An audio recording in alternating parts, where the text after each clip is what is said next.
Good afternoon student. আজকে আমরা logic circuit থেকে পার্ট 3 ক্লাসটি করব। এর আগের দিন আমরা টু লেভেল সার্কিট কাকে বলে এটা বলে আমরা গত ক্লাস শেষ করেছিলাম। টু লেভেল সার্কিট কাকে বলে, কোথায় টু লেভেল সার্কিট ব্যবহার করা হয় এবং কোন গেটগুলি দ্বারা টু লেভেল সার্কিট আমরা তৈরি করতে পারি সেগুলো আমরা বলেছিলাম। এসওপি অর্থাৎ sum of product, POS product of sum, এছাড়াও অ্যান্ড অর গেট ব্যবহার করে ও ন্যান্ড নর গেট ব্যবহার করে আমরা সব এক্সপ্রেশন থেকে কিভাবে টু লেভেল সার্কিট ব্যবহার করতে পারি, অঙ্কন করতে পারি অ্যান্ড অর ব্যবহার করে, এবং উল্টোটা অর অ্যান্ড ব্যবহার করে পিওএস এক্সপ্রেশন দ্বারা টু লেভেল সার্কিট কিভাবে ব্যবহার করা যায়, তার ছবি অঙ্কন করলে আমরা তার ছবিটা কেমন পাবো ইত্যাদি বিষয়গুলো আজকে আমরা দেখে নেব। এবারে তোমরা খাতা পেন নিয়ে রেডি হয়ে যাও ক্লাসটি করার জন্য। আমি যে ক্লাসগুলো করাচ্ছি শুধু অনলাইন ক্লাস করলেই চলবে না, তোমাদের প্র্যাকটিস করতে হবে, পড়াশোনা করতে হবে বাড়িতে বসে। জানি না তোমরা কতটা পড়াশোনা করছো, প্র্যাকটিস করছো। এখনো পর্যন্ত কোনো রকমের ফিডব্যাক কিন্তু আমি তোমাদের কাছ থেকে পাইনি।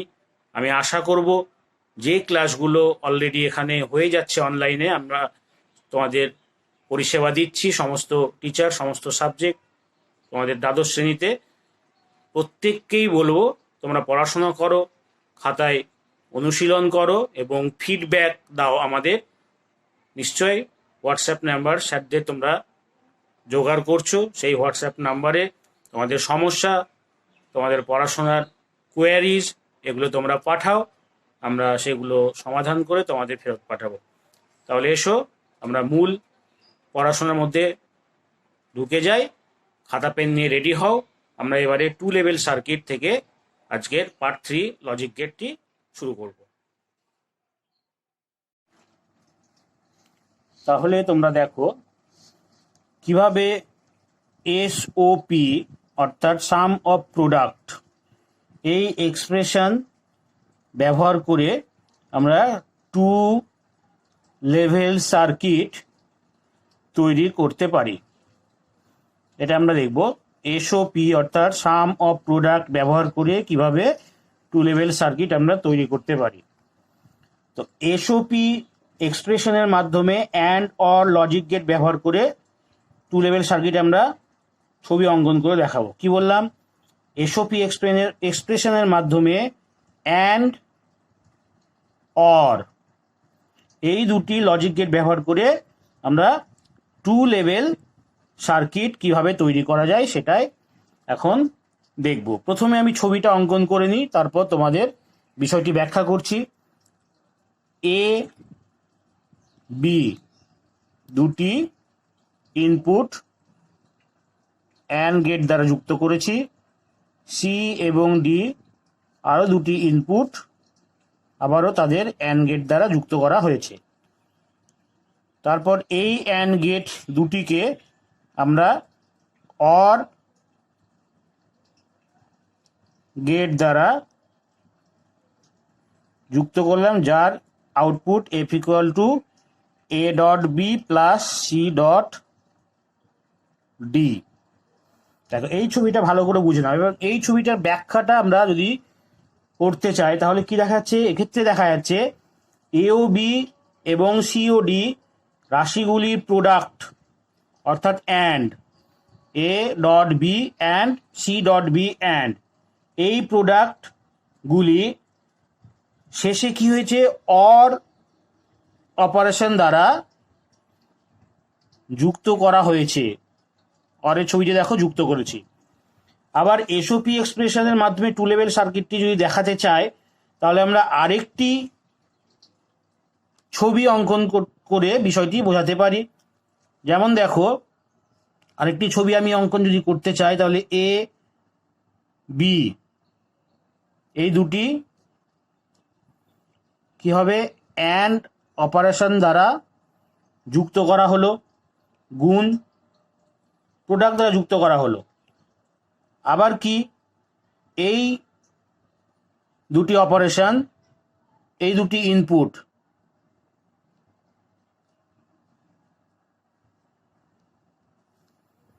অ্যান্ড অপারেশন দ্বারা যুক্ত করা হলো। তারপর অন্য একটি ইনপুট, সেটা হচ্ছে সি, সেই সি ইনপুটকে তিনটে, এখানে আমি কি পাবো, এ ডট বি, এটা হচ্ছে এ ডট বি, বোঝা গেল? তাহলে এই তিনটে ইনপুটকে যদি আমরা অরের সঙ্গে যুক্ত করি, তাহলে এর যে আউটপুট সেটা আমরা কি পাবো, F equal to A dot B, এটা একটার জন্য, আবার দ্বিতীয় গেটের জন্য A dot B plus C. তো এটা হচ্ছে এসওপি এক্সপ্রেশন দ্বারা টু লেভেল সার্কিট অঙ্কন। তার দ্বিতীয় ক্ষেত্রে আমরা কি পেলাম, 2 নম্বর ছবিতে আমরা পেয়েছি কি, এ ও বি এর গুণ বা প্রোডাক্ট, এ ও বি এর, আচ্ছা এখানে দেখো এ বির গুণ অপারেশন অর্থাৎ প্রোডাক্ট, আবারও এ বির গুণ অপারেশন প্রোডাক্ট, ও সি আরেকটি ইনপুট, এই তিনটিকে শেষে কি করা হয়েছে, অর অপারেশন দ্বারা যুক্ত করা হয়েছে, এবং যার আউটপুট আমরা পেলাম F equal to A plus A dot B plus A dot B plus C. এটা হচ্ছে সব এক্সপ্রেশনের মাধ্যমে অ্যান্ড অর লজিক গেট ব্যবহার করে টু লেভেল সার্কিট অঙ্কন। এবারে আমরা ঠিক উল্টোটা আসব পিওএস এক্সপ্রেশন ব্যবহার করে। পিওএস এক্সপ্রেশন ব্যবহার করে কিভাবে আমরা টু লেভেল সার্কিট তৈরি করতে পারি। সবটা যদি বুঝে নাও, এসওপি যদি বুঝে নাও, তাহলে পিওএস বুঝতে কিন্তু সময় লাগবে না, কারণ এসওপি এর পুরোটাই বিপরীত হচ্ছে পিওএস। এখানে দেখো আগেরটায় আমরা কি দেখিয়েছি, সব এক্সপ্রেশনে কি দেখা গেছে, আমরা দেখতে পেয়েছি যে কতগুলো ইনপুটের প্রোডাক্ট এর সমবায়কে অর অপারেশন দ্বারা যুক্ত করা হয়েছে। প্রোডাক্টের সমবায়, এই যে প্রোডাক্ট, এগুলো প্রোডাক্টের সমবায়, অর্থাৎ সিরিজ অফ প্রোডাক্টস, এদেরকে কি করা হয়েছে, অর অপারেশন দ্বারা যুক্ত করা হয়েছে। পিওএস অপারেশনের ক্ষেত্রে কিন্তু এর ঠিক উল্টো। এটা কি হবে, পিওএস এক্সপ্রেশন দ্বারা টু লেভেল সার্কিট যদি আমরা তৈরি করতে চাই, তাহলে এই এক্সপ্রেশনের দ্বারা আমরা অর অ্যান্ড লজিক গেট ব্যবহার করে টু লেভেল সার্কিট ব্যবহার করব। এটা যেমন অ্যান্ড অর ব্যবহার করেছিলাম, এবার আমরা ব্যবহার করব অর অ্যান্ড, এই দুটো গেট ব্যবহার করে তবেই আমরা টু লেভেল সার্কিট দেখাতে পারি। একই ছবি এখানে দেখো, শুধুমাত্র কি হবে, প্রথমে এখানে অ্যান্ড অপারেশন, তারপর অর দ্বারা যুক্ত করা হয়েছে দুটো ক্ষেত্রেই।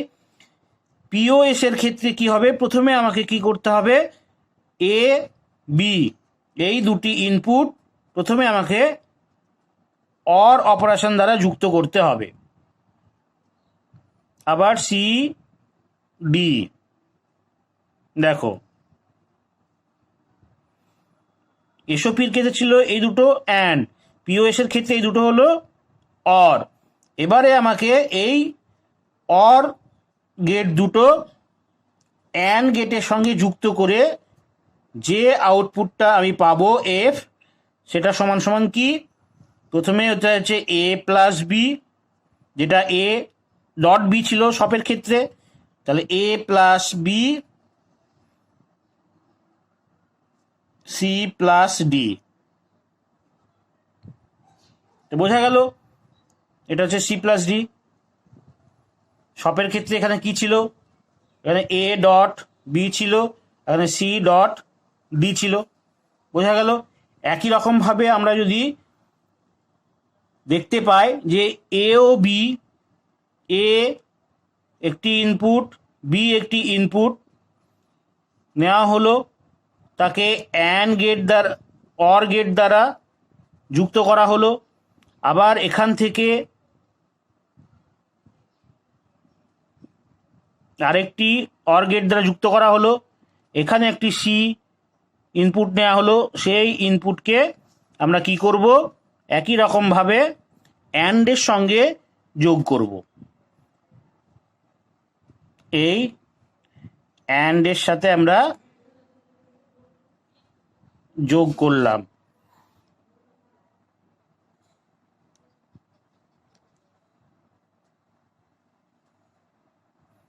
F of A plus B into A plus B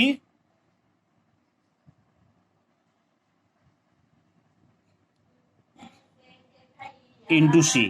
দেখো এটা হচ্ছে এ প্লাস বি, এটা হচ্ছে এ প্লাস বি, এটা হচ্ছে সি। তাহলে A plus B into A plus B into C, এটাকে অর অপারেশন দ্বারা অ্যান্ড অপারেশন দ্বারা যুক্ত করা হয়েছে। তাহলে এই হচ্ছে টু লেভেল সার্কিট, একটা এসওপি এক্সপ্রেশন দ্বারা দেখানো হয়েছে আর পিওএস এক্সপ্রেশন দ্বারা দেখানো হয়েছে। এই হচ্ছে টু লেভেল সার্কিট। পরের বিষয় হচ্ছে combinational logic circuit. Combinational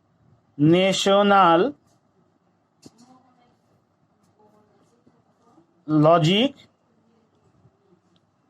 circuit. Combinational logic circuit হচ্ছে এখনকার বিষয়। তো কম্বিনেশনাল লজিক সার্কিট কাকে বলে এটা জানার আগে আমাকে লজিক সার্কিটের সংজ্ঞাটা জেনে নিতে হবে। দেখো, কোনো বুলিয়ান এক্সপ্রেশনকে লজিক গেটের মাধ্যমে প্রকাশ করা হলে তাকে লজিক সার্কিট বলে। আমরা যদি কোনো বুলিয়ান এক্সপ্রেশনকে লজিক গেটের মাধ্যমে প্রকাশ করি তাহলেই তাকে বলা হচ্ছে লজিক সার্কিট। এতক্ষণ আমরা যেগুলো দেখে আসলাম সেগুলোই এক কথায় বলছে লজিক সার্কিট, কারণ ওই সমস্ত বুলিয়ান এক্সপ্রেশনগুলোকে আমরা লজিক গেটের মাধ্যমে প্রকাশ করলাম। তো এবারে দেখো, কম্বিনেশনাল এবং সিকুয়েন্সিয়াল দুই রকমের লজিক সার্কিট আমরা ব্যবহার দেখতে পাই। তো কম্পিউটারে আমরা দুই ধরনের লজিক সার্কিট দেখতে পাই। তো লজিক সার্কিট দুই ধরনের, লজিক সার্কিট দুই ধরনের কি কি? একটা হচ্ছে কম্বিনেশনাল,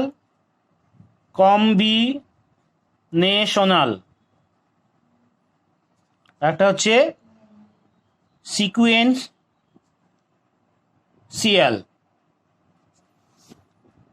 কম্বিনেশনাল এবং সিকুয়েন্সিয়াল। তো কম্বিনেশনাল লজিক সার্কিট কাকে বলে এটাই তোমাদের এখন আলোচ্য বিষয়। তো কম্বিনেশনাল লজিক সার্কিট এর সংজ্ঞা কি হবে? যখন ইনপুটের একটি সেট সামগ্রিকভাবে মিলিত হয়ে আউটপুট সিগন্যাল তৈরি করে। কি বললাম? যখন ইনপুটের একটি সেট সামগ্রিকভাবে মিলিত হয়ে আউটপুটের সিগন্যাল তৈরি করে সেই লজিক সার্কিটকে কম্বিনেশনাল লজিক সার্কিট বলে। তাহলে আমি যদি ছবিটা অঙ্কন করি কম্বিনেশনাল লজিক সার্কিটের, তাহলে আমরা কি পাবো? দেখো, এখানে input I1, I2, I3, IN অসংখ্য। এগুলো প্রত্যেকটি একটি ইনপুট যদি হয় তাহলে তার যে আউটপুট আমরা পাবো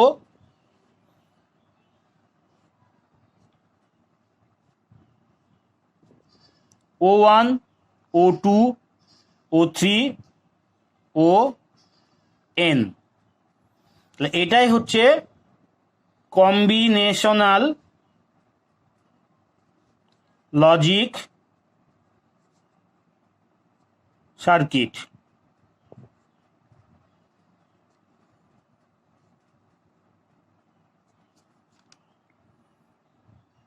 বোঝা গেল? তাহলে সংজ্ঞাটা আমরা কি দেখলাম? যখন ইনপুটের একটি সেট, টোটাল ইনপুটের সেট সামগ্রিকভাবে মিলিত হয়ে আউটপুটের সিগন্যাল তৈরি করে, এইটা হচ্ছে আউটপুট। তাহলে এই লজিক সার্কিটকেই কম্বিনেশনাল লজিক সার্কিট বলা হচ্ছে। তাহলে আমাদের যেসব কম্বিনেশনাল লজিক সার্কিটগুলো আছে দ্বাদশ শ্রেণীর সিলেবাসে বিশেষ গুরুত্বপূর্ণ, সেগুলো কি কি? সেগুলো হচ্ছে adder, subtractor, multiplexer, demultiplexer,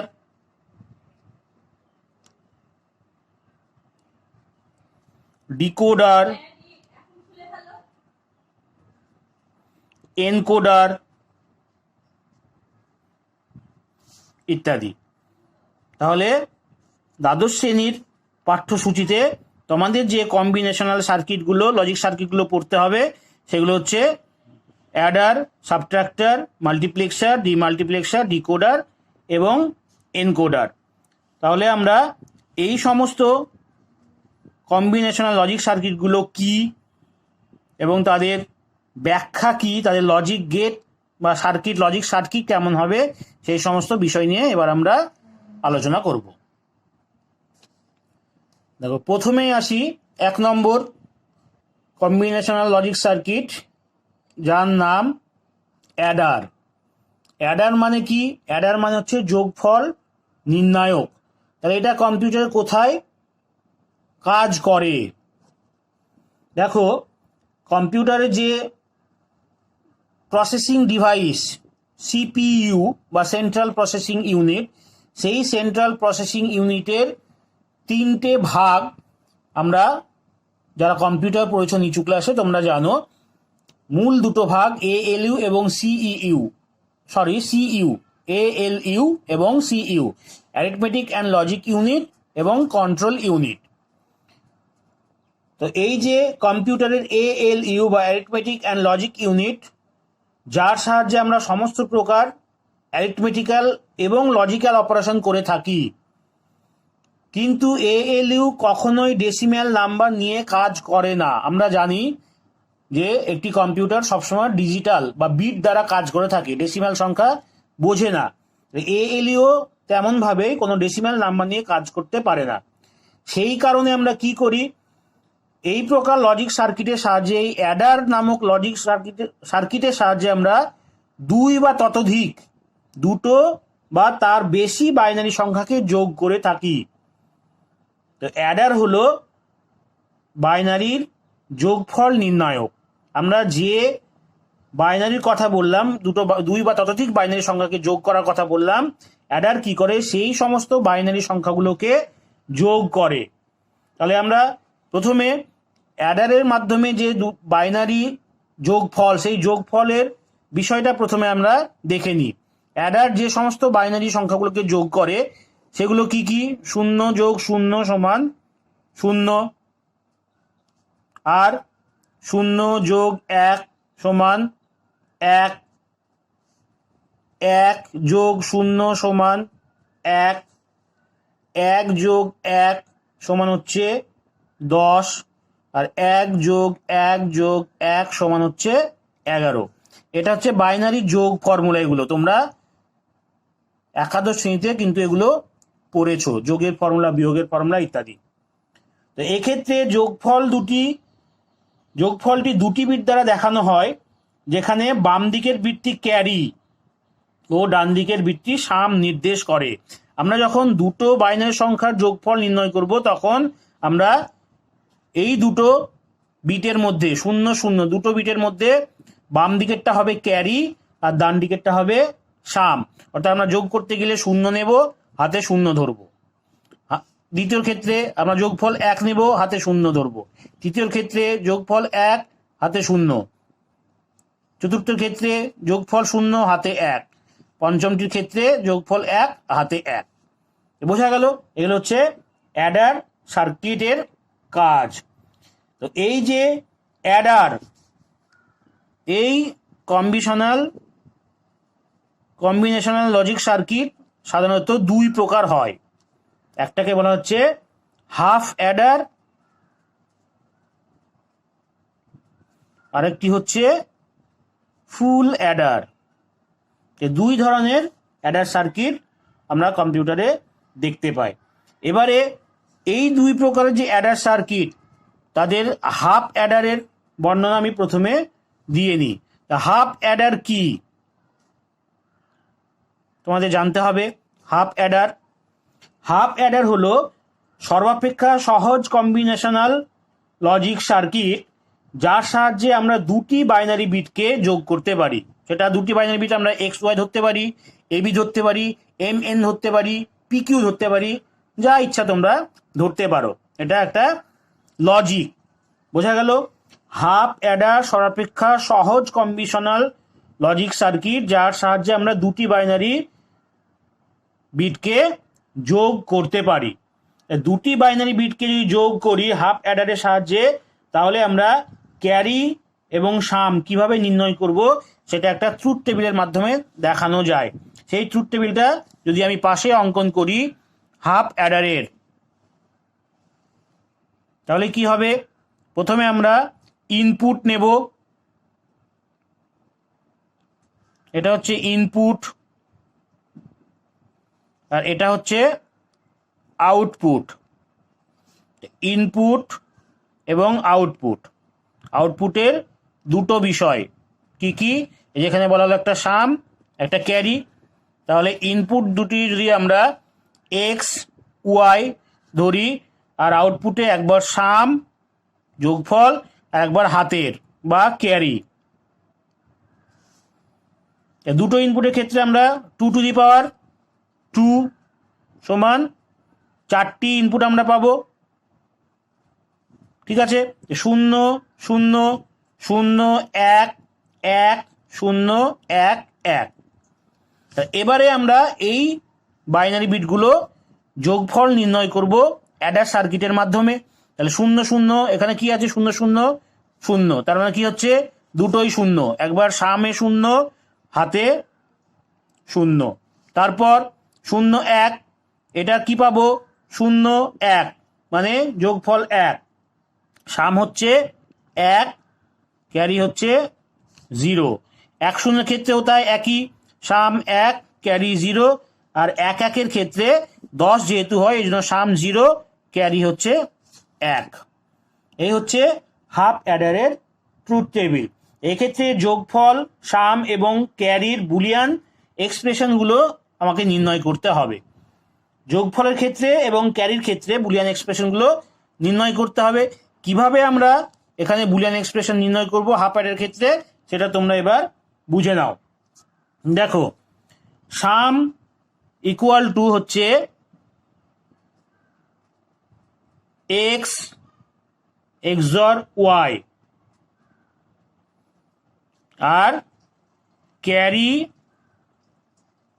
equal to হচ্ছে এক্স ডট ওয়াই। বোঝা গেল? সামের ক্ষেত্রে হচ্ছে এক্স এক্সর ওয়াই, আর ক্যারির ক্ষেত্রে হচ্ছে এক্স ডট ওয়াই। তাহলে আমরা এই এক্সপ্রেশনটা কিভাবে পেলাম সেটা আমাকে বুঝে নিতে হবে। ট্রুথ টেবিলটি লক্ষ্য করো প্রত্যেকেই। ট্রুথ টেবিল থেকে দেখো যেখানে যেখানে সাম সমান 1 আছে, তাহলে যেখানে এখানে সাম সমান 1 আছে সেখানে এক্স ওয়াই এর মান কত? এক্স এর মান হচ্ছে 0 আর ওয়াই এর মান 1। এটা হচ্ছে দ্বিতীয় লাইনে, দেখো সেকেন্ড লাইন। আবার তৃতীয় লাইনে যদি আমরা দেখতে পাই তো X equal to 1 Y equal to 0, এটা হচ্ছে থার্ড লাইন। বোঝাতে পারলাম? সাম যেখানে যেখানে 1 আছে দ্বিতীয় লাইনে এবং তৃতীয় লাইনে, সেখানে এক্স ওয়াই এর মান কি সেটা বের করা হলো। বোঝা গেল? তাহলে এস ইকুয়াল টু একবার পেলাম কি x Y, x bar Y, আর একবার পেলাম এক্স ওয়াই বার। দ্বিতীয় লাইনে পেয়েছি এটা এক্স বার ওয়াই, আর তৃতীয় লাইনে পেলাম এক্স ওয়াই বার। কেন এবার বার? মনে রাখতে হবে যে এক্স বা ওয়াই এর মান যেখানে যেখানে 0 তাদের মাথায় বার বসে। মাথায় বার, এটাকে বার বলা হয়, তাদের মাথায় বার বসে। বোঝা গেল? এক্স বা ওয়াই এর মান যেখানে শূন্য তাদের মাথায় বার বসে। দেখো এখানেও তাই হয়েছে, দ্বিতীয় লাইনে এক্স এর মান শূন্য, তার জন্য এক্স এর মাথায় বার বসেছে। আবার তৃতীয় লাইনে ওয়াই এর মান শূন্য, এই জন্য ওয়াই এর মাথায় বার বসেছে। বোঝা গেল? এবারে আমাকে কি করতে হবে, এবারে দেখো যে এই দুটো সামকে আমি যোগ করে ফেলবো। এই দুটি সামকে যদি আমি যোগ করে ফেলি তাহলে আমরা কি পাবো? এখানে যদি যোগ করে দিই, যে দুটো এক্সপ্রেশন আমরা পেলাম সামের ক্ষেত্রে, দ্বিতীয় লাইন এবং তৃতীয় লাইন, তাকে যদি যোগ করে ফেলি তাহলে এইটা কার সমতুল? আগের ক্লাসে করিয়েছিলাম তোমাদের এক্সর, তাহলে এটা হচ্ছে এক্সরের সমতুল, তার মানে এক্স এক্সর ওয়াই। তাহলে এটা হচ্ছে সামের এক্সপ্রেশন। ক্যারির এক্সপ্রেশনের ক্ষেত্রে আমরা লক্ষ্য করলে কি পাই? যেখানে যেখানে ক্যারির মান ওয়ান, এখানে ক্যারির মান ওয়ান কিন্তু একটাই আছে, সেটা হচ্ছে ফোর্থ লাইন। দেখো ফোর্থ লাইনে কিন্তু ক্যারির মান ওয়ান আছে, সি এর মান ওয়ান আছে। তাহলে এখানে সি এর মান ওয়ান যেখানে আছে সেখানে এক্স সমান ওয়ান, আবার ওয়াই সমানও ওয়ান। তার জন্য এই এক্সপ্রেশনটা আমরা পাবো এক্স ডট ওয়াই। যেহেতু জিরো থাকলেই তবে তার মাথায় বার বসবে, কিন্তু এখানে এক্স এর মানও ওয়ান, ওয়াই এর মানও ওয়ান, এই জন্য কারোর মাথায় বার বসেনি, এক্স ডট ওয়াই। তাহলে আমরা কি পেলাম? হাফ অ্যাডের ক্ষেত্রে এক্স সামের এক্সপ্রেশন হচ্ছে এক্স এক্সর ওয়াই, আর সি এর এক্সপ্রেশন হচ্ছে এক্স ডট ওয়াই। বোঝা গেল? এটা হচ্ছে হাফ অ্যাডার। সো স্টুডেন্ট, আজকের লজিক গেট এবং সংযুক্ত লজিক সার্কিট অধ্যায়ের এতটুকুই। তো এই বিষয়টা যতটা পড়ানো হলো তোমরা এই ক্লাস থেকে ভালো করে বুঝে নিয়ে বই পড়বে, আশা করি সমস্তটাই তোমরা বুঝে যাবে। পরবর্তী ক্লাসে আমরা অ্যাডারের আরেকটি অংশ ফুল অ্যাডার নিয়ে উপস্থিত হব। ততদিন তোমরা ভালো থাকবে, সুস্থ থাকবে। পরবর্তী ক্লাসে আবার দেখা হবে।